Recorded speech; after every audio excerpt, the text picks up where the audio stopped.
नमस्कार दोस्तों, हम आज लेकर आए हैं आपके सामने श्रवण कुमार की बहुत ही अच्छी कथा। श्रवण कुमार बहुत ही सरल स्वभाव का व्यक्ति था। माता पिता के लिए उसके मन में बहुत प्रेम एवं श्रद्धा थी। वह दिन रात अपने माता पिता की सेवा करता था। अपने माता पिता का बच्चों की तरह लालन पालन करता था। उसके माता पिता भी स्वयं को गौरवशाली महसूस करते थे और अपने पुत्र को दिन रात हजारों दुआएं देते थे। कई बार दोनों एक दूसरे से कहते कि हम कितने धन्य हैं कि हमें श्रवण जैसा मातृ भक्त पुत्र मिला, जिसने स्वयं के बारे में ना सोचकर अपना पूरा जीवन वृद्ध नेत्रहीन माता पिता की सेवा में लगा दिया। इसकी जगह कोई अन्य होता तो विवाह के बाद केवल स्वयं का हित सोचता और बूढ़े नेत्रहीन माता पिता को कहीं छोड़ आता और खुशी से अपना जीवन यापन करता।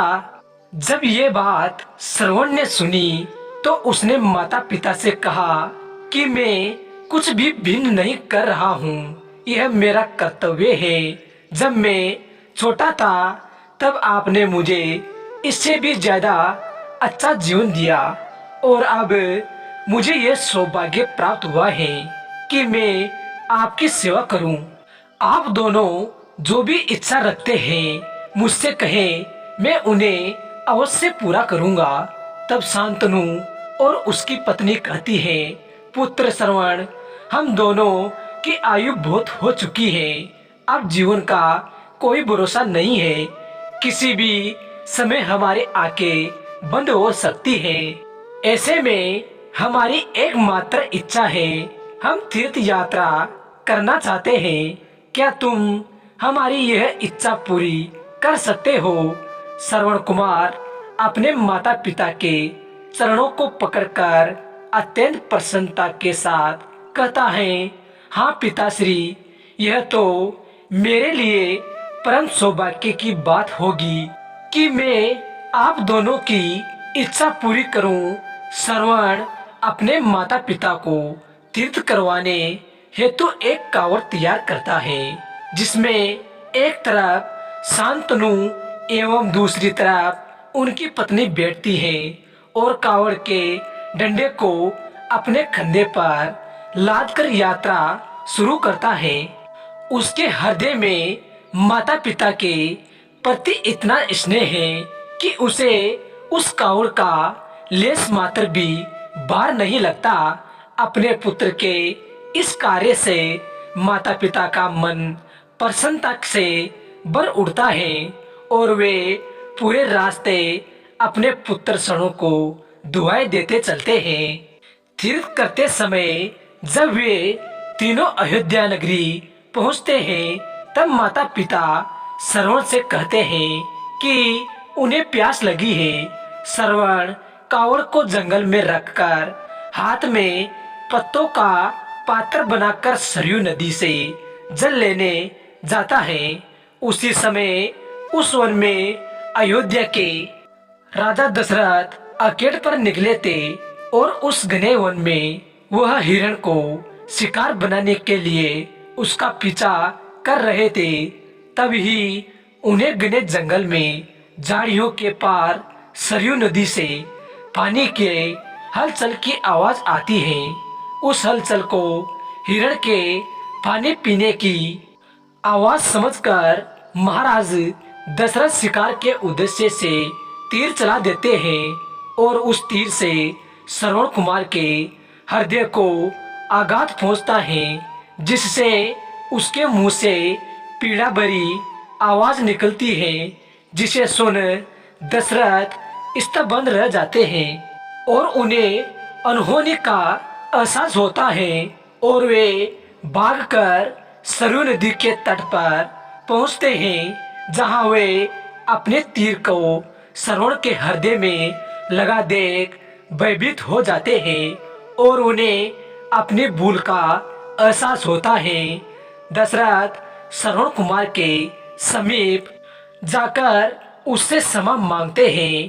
तब अंतिम सांस लेते श्रवण कुमार महाराज दशरथ को अपने वृद्ध नेत्रहीन माता पिता के बारे में बताते हैं और कहता है कि वे प्यासे हैं, उन्हें जाकर पानी पिला दो और उसके बाद उन्हें मेरे बारे में कहना। और इतना कहकर श्रवण कुमार मृत्यु को प्राप्त हो जाता है। बारी हृदय के साथ महाराज दशरथ श्रवण के माता पिता के पास पहुंचते हैं और उन्हें पानी पिलाते हैं। माता पिता आश्चर्य से पूछते हैं उनका पुत्र कहाँ है। वे भले ही नेत्रहीन हो पर वे दोनों अपने पुत्र को आहट से ही समझ लेते थे। माता पिता के प्रश्नों को सुन महाराज दशरथ उनके चरणों में गिर जाते हैं और बीती घटना को विस्तार से कहते हैं। पुत्र की मृत्यु की खबर सुनकर माता पिता रोने लगते हैं और दशरथ से उन्हें अपने पुत्र के पास ले जाने को कहते हैं। महाराज दशरथ कावड़ उठाकर दोनों माता पिता को श्रवण के शरीर के पास ले जाते हैं। माता पिता बहुत जोर जोर से विलाप करने लगते हैं। उनके विलाप को देखकर महाराज दशरथ अत्यंत ग्लानि का आभास होता है और वे अपनी करनी की क्षमा याचना करते हैं। लेकिन दुखी पिता शांतनु महाराज दशरथ को साप देते हैं कि जिस तरह मैं शांतनु पुत्र वियोग में मरूंगा उसी प्रकार तुम भी पुत्र वियोग में मरोगे। इतना कहकर दोनों माता पिता अपने शरीर को त्याग मृत्यु को प्राप्त हो जाते हैं। महाराज दशरथ श्राप मिलने से अत्यंत व्याकुल हो जाते हैं और कई वर्षों बाद जब उनके पुत्र राम का राज्याभिषेक होता है तब माता कैकेयी के वचन के कारण राम सीता और लक्ष्मण को 14 वर्ष का वनवास स्वीकार करना पड़ता है। और इस तरह महाराज दशरथ की मृत्यु भी पुत्र वियोग में होती है। अपने अंतिम दिनों में उन्हें शांतनु के कई शब्द याद आते हैं और वे राम के वियोग में अपना शरीर त्याग देते हैं। कहानी की शिक्षा हमें यह कहानी यही शिक्षा देती है कि बिना लक्ष्य को देखे उसे वेदना कई बार आपको गलती का पात्र बना देता है और आप ना चाहते हुए भी दूसरों के दुख का कारण बन जाते हैं। श्रवण कुमार की कहानी अपने माता पिता भक्ति के कारण ही श्रवण कुमार पुराणों में जीवित है। श्रवण कुमार सदैव अपने मातृ भक्ति के लिए जाने जाते हैं। उन्हीं की कहानी सुनकर माता पिता अपने बच्चों को संस्कारित करते हैं। दोस्तों, अगर हमारी कहानी आपको अच्छी लगी हो तो चैनल को सब्सक्राइब, लाइक, शेयर जरूर करें और कमेंट पर जरूर बताएं। धन्यवाद दोस्तों।